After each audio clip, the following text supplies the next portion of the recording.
Le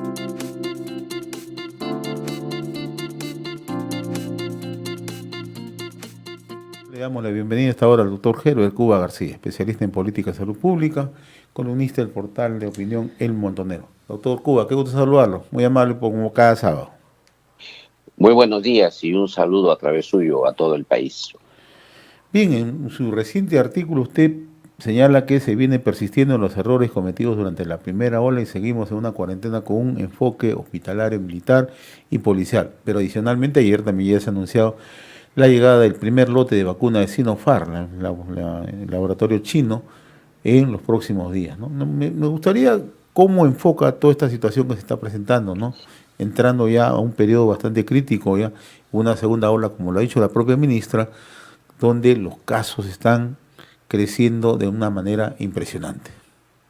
Mire, yo creo que en primer lugar hay que tomar en cuenta que hay serios problemas para generar el diagnóstico de lo que de lo que ocurre en el país.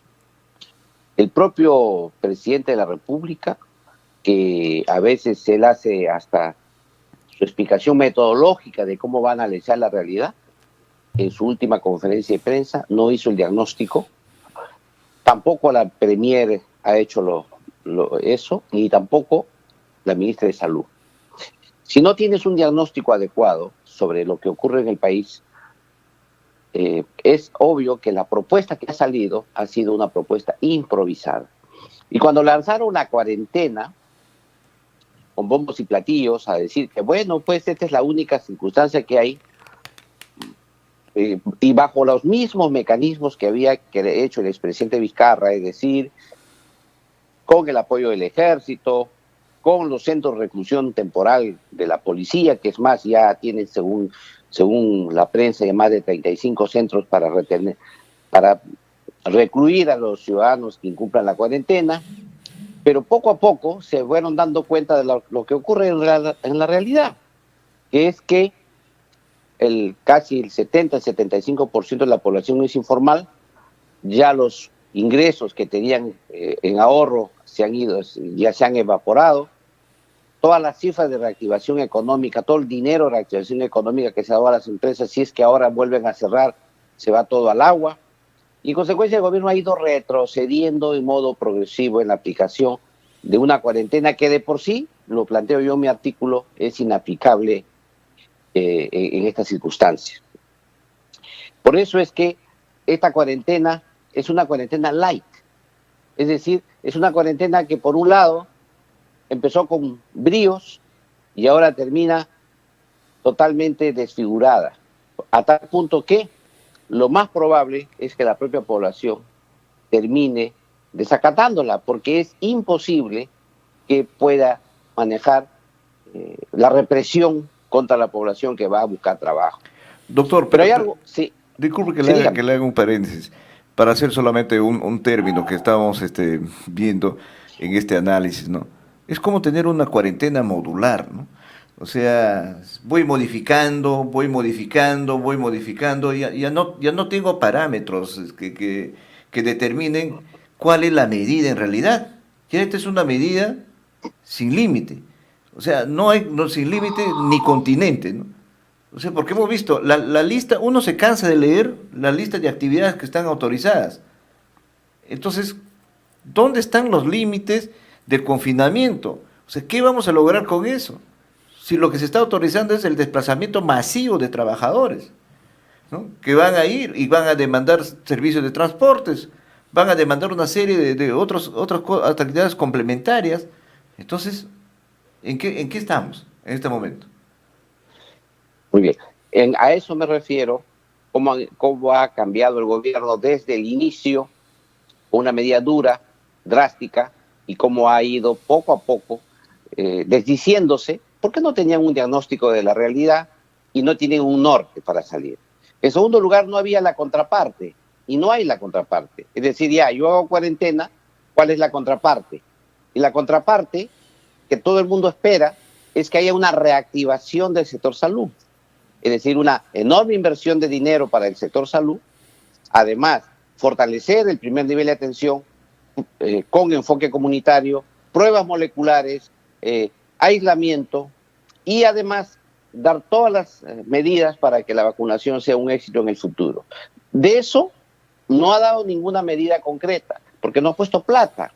Puede decir, quiero fortalecer el primer nivel con enfoque comunitario. No lo ha dicho, porque el Ministerio de Salud piensa que fortalecer el primer nivel de atención es crear pequeños hospitales, cuando la realidad es otra. Pero además de eso, que usted señala, hay algo que sí es peligroso y que es que propone entregar 600 soles a 4.2 millones de peruanos o 4.200.000 peruanos para paliar esta cuarentena light. ¿Eso qué significa? Significa distorsionar el proceso electoral en primer lugar en marcha y en segundo es una medida clientelar que hace el papá gobierno, que es ahora hacia la población, en pleno proceso electoral cuando hay una ley que prohíbe que en los procesos electorales no se den dádivas. Y aquí no vale la excusa de decir el gobierno es neutral, porque el gobierno pertenece a un partido político y en consecuencia esto puede ser, de facto es una dádiva que se le está dando a la población en pleno proceso electoral. Y el otro tema que también preocupa en esta cuarentena light es que prohíbe que los partidos políticos hagan campaña política en este periodo. Pero lo que también llama la atención, que el gobierno no haya tomado una posición firme en este gran pleito geopolítico que hay en el mundo en torno a la vacuna. Sabemos perfectamente, por ejemplo, que hay un conflicto entre la Unión Europea con Inglaterra por el tema de la vacuna de AstraZeneca que se produce en Bélgica. A tal punto que ya la Unión Europea ha planteado que esas vacunas que se producen en Bélgica no salen de la Unión Europea. Tampoco se ha hablado mucho de la apelación que hizo el gobierno de Estados Unidos para que, según ley, las empresas que producen bienes estratégicos se queden su producción en los Estados Unidos. De tal manera que las vacunas que se producen en Estados Unidos se quedan en Estados Unidos. Las vacunas que se producen en Inglaterra se quedan en Inglaterra. Las que se producen en Europa, ahora Europa pretende que se queden en Europa. Y además, nuestras vacunas que vienen de China, vienen por Ámsterdam, con riesgo de que se le apliquen la ley europea y le digan, señores, esas vacunas no llegan a Perú, se quedan en Europa porque las necesitamos acá nosotros primero. Esos temas no los ha analizado el gobierno, que hace que ahora, a estas alturas, el Perú sea uno de los últimos países de América Latina que va a recibir vacunas. Por ejemplo, ya Bolivia tiene la vacuna Sputnik, Venezuela ya vacuna con Sputnik, Cuba ya vacunó con Sputnik, Argentina está con la Sputnik, Chile, como ve que con la Pfizer tiene problemas logísticos serios, también ha comprado la vacuna Sinovac de China. No solamente tiene la Pfizer, también tiene la Sinovac de China que acaba de comprar. ¿Y esto por qué? Porque en el mundo actual hay tres grandes grupos de países en torno a la vacuna. Los países desarrollados que producen la vacuna innovadora, los países desarrollados que son grandes compradores de la vacuna y los países del tercer mundo. Hay una injusticia mundial en torno a esta vacuna, como era de esperar, como lo comentamos ya esto en algún momento determinado en una entrevista que tuve con ustedes. Pero en este contexto, el Perú tiene que usar su posición geopolítica para, unido a bloques, pueda conseguir vacunas, como lo ha hecho Israel, que ya casi está por culminar su vacunación a toda su población, como lo ha hecho Chile, que ya tiene vacunas para su población, como lo han hecho otros países, inclusive de América Latina. Pero acá hay un detalle, doctor Cuba. El problema Perú se ha quedado... Sí, dígame. Sí, acá hay un detalle, ¿no? O sea, el tema está bien, o sea, el tema de cómo es el enfoque geopolítico, pero acá también tenemos el tema del liderazgo de los presidentes, ¿no? En Chile, el presidente Piñera ha salido al frente y él ha levantado el teléfono y ha solicitado directamente la necesidad de contar con las vacunas. En México hemos visto que también el presidente, que en estos momentos está con COVID, de la misma manera ha tenido una actuación. Lo propio que en Ecuador. En el Perú no. En el Perú hemos tenido más globos de ensayo, más efectos mediáticos que tener acciones concretas. Exactamente. Yo creo que el tema de fondo está que ha habido, usted sabe que, como usted lo ha dicho, el presidente de la República, según la Constitución Política del Estado, es la que conduce la política exterior. Esa es una labor netamente presidencial y de la Cancillería para poder entrar en el tema geopolítico de la vacuna, que felizmente se ha logrado el acuerdo con China, felizmente van a llegar este millón de vacunas y esperamos que ahora sí el gobierno emprenda una seria acción conjunta, inclusive con otros países, para poder lograr la vacuna. Entonces tenemos acá tres aspectos esenciales que a mí me preocupan en este momento. Uno, persistir en el enfoque hospitalario, militar y policial sin previo diagnóstico adecuado de la realidad. Segundo, flexibilizar a tal punto esta cuarentena debido a su inaplicabilidad real que tiene el país de esta estrategia a medidas cosméticas para el tema, sin abondar el tema de fondo, que es el restablecimiento del primer nivel de atención con enfoque comunitario, con mucho más recursos económicos, que incluye la solución de la huelga médica y la gran conflictividad laboral que existe en el sector. Tercero, hay un drama serio, un manejo político preocupante de los 600 soles que se va a entregar a la población, que sí lo necesita, es indudable. ¿A quién no le va a caer mal los 600 soles?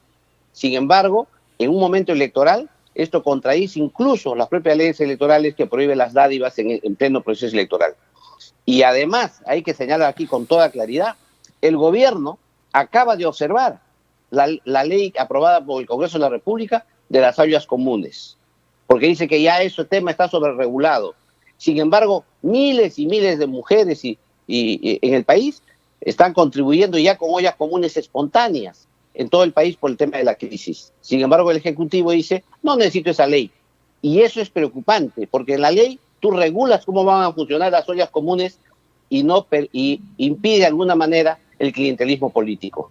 Y por último, creo que falta el tema de fondo en el manejo de la pandemia, que es el tema geopolítico, que ha fracasado el expresidente Vizcarra y que actualmente el presidente no tiene el liderazgo necesario para trabajar en el concierto mundial, como corresponde a un país de la importancia estratégica que tiene nuestro Perú. Lamentablemente, doctor Cuba, le damos toda la razón en este tema de la geopolítica de la vacuna. Entonces, así, en temas concretos, ¿qué cosa debemos esperar, doctor Herbert Cuba?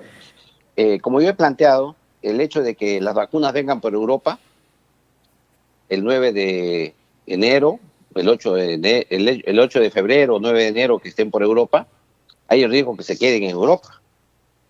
Porque actualmente hay un conflicto enorme en el mundo, porque la Unión Europea se ha dado cuenta que ha puesto incluso dinero, han adelantado dinero a las grandes empresas para contribuir a la vacuna. Han comprado por adelantado. Es como cuando usted compra un departamento, cuando todavía no está construido, con la idea de que usted reciba el departamento apenas sea construido y tenga un precio especial y una prelación en la entrega del departamento. Así ha ocurrido con las vacunas. Estos países han puesto dinero. El país que más ha reclamado ha sido Alemania. Y ustedes saben que Alemania es el líder, pues, de la Unión Europea. Y en consecuencia, ahí hay un tema serio. Y ya ocurrió con las camas UCI en su momento, cuando Suecia producía camas UCI y estaba exportando a América Latina, se quedaron en Francia las camas UCI.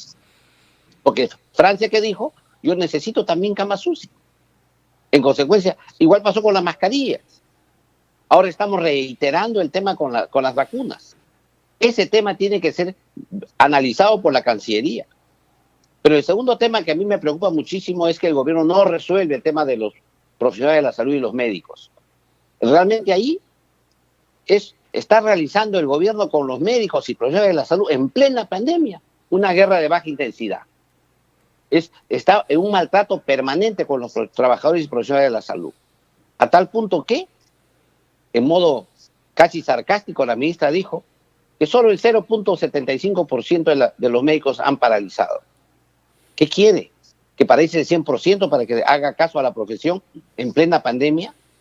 Si los médicos han hecho inclusive huelga de hambre para evitar hacer huelga general, porque poner 4 o 5 médicos de huelga de hambre significaba pues que ellos se sacrifican por el resto y por la población, porque no pueden paralizar todos los médicos. Lo que quieren hacer realmente es llamar la atención y explicarles, señores, tenemos serias deficiencias. Mire usted, el gobierno le ha dejado de pagar 1.100 millones de soles a los trabajadores y profesionales de la salud el año 2020. Y el año 2021 tiene que pagarles 1.300 millones adicionales que ni siquiera los ha presupuestado. O sea, en plena pandemia el gobierno ha introducido una deuda de 2.400 millones a los servidores de salud. Y aquellos médicos que están en sus domicilios haciendo lo que se llama la telemedicina, les están pagando un poquito más de la mitad de su sueldo. O sea que los tienen en su casa trabajando con telemedicina y ni siquiera le pagan el sueldo completo. Eso es tremendamente conflictivo, problemático y ajeno pues al sentir ciudadano. Yo creo que eso debería resolver el gobierno en primer lugar. Muy bien, doctor Heber Cuba, como siempre muy reconocido por su participación a través de RCR, Red de Comunicación Regional. Muchas gracias, muy amable. Muy agradecido y un abrazo para Gracias. todos.